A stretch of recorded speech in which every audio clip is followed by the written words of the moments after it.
అందరికీ నమస్కారం. ఈ వీడియో ప్రత్యేకించి నా కోప సోదరులకు, కోప మిత్రులకు, గులకాపులు అంటే పని పాట లేకుండా అయిపోయిన పెళ్ళికి బాజాలు వాదించట్టు, ఇప్పుడు అయిపోయిన గొడవలన్నీ కెలుక్కుని పోస్టులు పెడతా, రెచ్చగొడతా, ఎవరో కుహనా మేధావులు రెచ్చగొడితే ఆ రెచ్చగొట్టిన పోస్టులు అవన్నీ కట్ చేసి పట్టుకొచ్చి కాపీ పేస్ట్లు చేసి ఈ జనాలందరికీ చెప్పింది ఏంటంటే, ప్రత్యేకించి మీరు పెట్టి పోస్టులు చూస్తుంటే కొంతమంది ముద్రగడ పద్మనాభం గారికి భయపడతారేమో అని చెప్పి అనిపిస్తుంది. ఎందుకంటే ఆయన ఉప్మా కోపని ఉప్మా బొమ్మేసి అయ్యేసి పెట్టి వాళ్ళు అంతా ఎవరో వాళ్ళ స్టేజ్ ఏంటి, కనీసం వార్డు మెంబర్ కూడా కాని వ్యక్తులు పెడతారు అయ్యండి. అట్లా కాదు, ముద్రగడ పద్మనాభం గురించి మీకు ఏమున్నా సరే మీరు పెట్టుకోండి, తప్పులేదు. మీరు సొంతగా పెట్టండి, రాసి ఎవడో బుడబుక్కలేదో పేలింది, ఎవడో మాట్లాడింది, ఎవడో రెచ్చగొట్టింది అవి పట్టుకొచ్చి పెడతారు కాదు. ఇంకొకటి, మీరంతా ఒక అపోహలో ఉన్నారు, మీరు ఒక పార్టీ కొమ్ము కడతారు.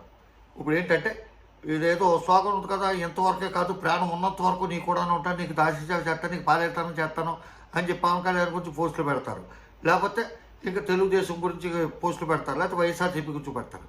వీళ్ళంతా కూడా కొట్టుకు చచ్చేది పని పాట లేని బుడబొక్కల జనం మనమే. కార్యకర్తల కింద ఉండి కార్యకర్తల కింద చచ్చిపోయి మనమే బుడబొక్కల జనం, మనమే ఇలా పోస్టులు పెట్టుకుంటాం. ఎమ్మెల్యేలు ఎంపీలు చేసేవాళ్ళని వాళ్ళు ఎవరినైనా చేస్తానా, మీరు ఒక్కళ్ళ చేత వైఎస్ఆర్సీపీలో ఉండడు కదా, ఇప్పుడు ముద్రగడ పద్మనాభం జాయిన్ అయ్యాడు కదా, తెలుగుదేశం వాళ్ళ చేత కానీ జనసేన చేత కానీ ఒక్కసారి ఎమ్మెల్యే గెలిచిన వాడిని ఎవరైనా సరే, ఇప్పుడు పోటీ చేస్తున్న వ్యక్తుల్లో ఒక్కసారి ఎమ్మెల్యే చేసిన వాళ్ళని ఎవరు చేస్తారో ఒకసారి తిట్టించండి, ఒకసారి అనిపించండి. ముద్రగడ పద్మనాభం కానీ ఉప్మా పద్మనాభం అని చెప్పి ఒక్క పలుకు పలికించండి. మీకు దమ్ముంటే మీరు పోస్టులు చేసి వీడియో చేసి పెడతారో, గ్రూపుల్లో పెడతారో, వాట్సాప్లో పెడతారు కదా, మీకు దమ్ముంటే మీ నియోజకవర్గంలో ఈస్ట్ అండ్ వెస్ట్లో ఉమ్మడి ఉభయ గోదావరి జిల్లాలో మీరు ఎవరి దగ్గరగా వెళ్ళి మీ ఎమ్మెల్యేని మీకు కూడా మేము పగల రాత్రి తిరుగుతూ ఎలక్షన్ అయ్యేదాకా ముద్రగడ పద్మనాభం ఉప్మా ముద్రగడ పద్మనాభం అని చెప్పి ఒకసారి అను, లేకపోతే పేమెంట్ ముద్రగడ పద్మనాభం అను, లేకపోతే ఆడు అమ్ముడు అయిపోయిన వైఎస్ఆర్సీపీ అని చెప్పి అనమని చెప్పి మూడింట్లో ఒక పదం పలికించమంటే మీరు పలికించలేరు. మీకు తెలియని ఒక విషయం చెప్పరా, ప్రతి కాన్స్టిట్యూన్సీలో ఉన్న కాపులు, ముఖ్యంగా కాపు ఎమ్మెల్యే క్యాండిడేట్లు కానీ, మాజీ ఎమ్మెల్యే కానీ, ఎమ్మెల్యే సోదరులు కానీ వీళ్ళందరూ కూడా ఒకటికొకటి రిలేషన్ ఉన్నారు. వాళ్ళ పనులు ఎక్కడా ఆగవు. మీకు ప్రత్యేకించి చెప్తాను, ఈ ఎవరైతే జనసేన అధినేత పవన్ కళ్యాణ్ ఓడిపోయిన కాన్స్టిట్యున్సీ భీమవరం కాన్స్టిట్యున్సీలో ఇప్పుడు ప్రత్యర్థులు ఇద్దరు కాపు కులాలకు సంబంధించిన వ్యక్తులే, ఓకేనా. ఇప్పుడు గ్రంథి శ్రీనివాసు ఉన్నాడు కదా, గ్రంథి శ్రీనివాసు భార్య సుయాన బండారు సత్యానందరావు గారు సిస్టరు. అతను కొత్తపేట తెలుగుదేశం క్యాండిడేటు, ఇతను భీమవరం వైఎస్ఆర్సీపీ క్యాండిడేటు. ఆవిడ అందుకని చెప్పి అన్న తమ్ముడు అవుతాడేమో అనుకుంటాను.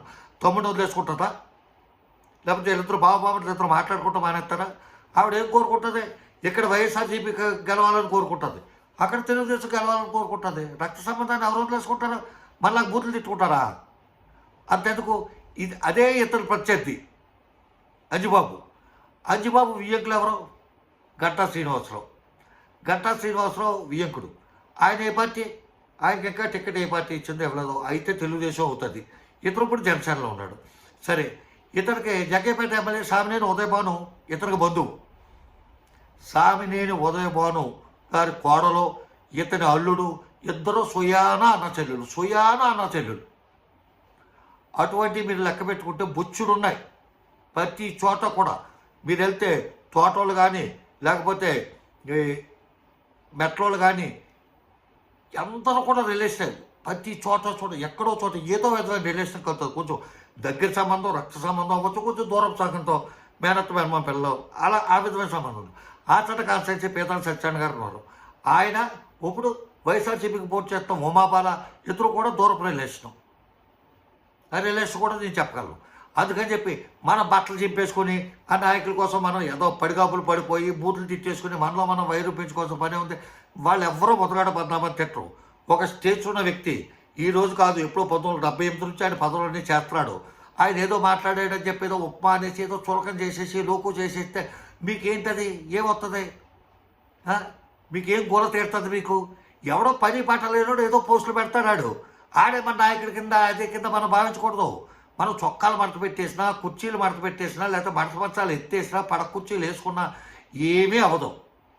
ఎలక్షన్ అయిన తర్వాత వీళ్ళందరూ మళ్ళీ తిడతారు, ఈ నాయకులందరూ కూడా తిడతారు. ఎలక్షన్ అయ్యే వరకు ఎవడో తిట్టడు. అంతెందుకు, జన సైనికులు ఎక్కువ పెడతారు. ముద్రగడ పద్మనాభం గారి గురించి ఎక్కువ బూతులు తిట్టేది జన సైనికులు తిడతారు కదా. ఆయన చేసిన ఒక తప్పుడు పని చెప్పండి మీరు. ఆ చంద్రశేఖర్ రెడ్డి గురించి ఏదో చెప్పాడు, ఏదో కోఆపరేట్ చేయమని చెప్పి అన్నాడు, లేకపోతే కంచాలు కొట్టమంటూ కొంతమందికి నామోసుకొచ్చింది, కొట్టాడు, దానికోసం తిట్టుకుంటున్నారు, సత్తున్నారు, అవన్నీ పక్కన పెట్టండి. ఆయన గురించి పవన్ కళ్యాణ్ చేత ఒక్క మాట మాట్లాడించండి. పవన్ కళ్యాణ్ ఆయన గురించే కాదు, ఎవరి గురించైనా బట్టలు ఇప్పించి కొట్టి తీసుకెళ్తానని చెప్పి, డ్రాయర్ మీద ఊరేగిస్తా అని చెప్పి అన్నాడు కదా, అవి ఇప్పుడు అనమనండి. లేదా పచ్చికోటి దగ్గర రోజు మొగ్గట్టుకెళ్ళి వచ్చిపోయిందని నేను అంటాడు కదా లోకేష్ అని వాడు, అట్లా మాటలు మాట్లాడించండి. అవి మీకు ఒక టెన్షన్ క్రియేట్ చేసి మీరు జవసత్వాలు ఊడిపోయి ఉసూరుమంట ఏలాడిపోకుండా మీకు గాలుకు దెబ్బ తగలకుండా ఉండటం కోసం మీకు కొంచెం ఎలక్ట్రాల్ పట్టించినట్టు, మీకు కొంచెం శక్తిత్వం కోసం బూస్ట్ ఇచ్చినట్టు ఉంటుందని చెప్పి వాళ్ళు తిడతాం. పైగా ఏదో డ్యాన్స్ కడతాం తప్ప ప్రతి ఓడికి బంధుత్వాలు చుట్టాలు ఉన్నాయి. అన్ని పార్టీల్లోనూ వాళ్ళకి ఏ పని ఆడతాం. మనం ఈ నాయకుడిని నమ్ముకుంటాం, ఆడు గెలిచినా పని చేయడు, గెలిస్తే మనకు దొరకడం, గెలవకపోతే ఆడు ఏ పని చేసి పెట్టడు. కానీ వాళ్ళ పనులు అయితే అయిపోతాయి. అన్ని రాజకీయ పార్టీలు ఉన్న నాయకులు అందరూ కూడా బంధుత్వాలు చుట్టరికాలు వాళ్ళ తరపు కానీ, వాళ్ళ భార్య తరపు కానీ, వాళ్ళ పిల్లల తరపు కానీ ఏదో విధమైన రిలేషన్ ఉన్నారు. ఏ విధమైన కుటుంబ రిలేషన్ లేని వ్యక్తి ఏంటంటే మెగా ఫ్యామిలీ.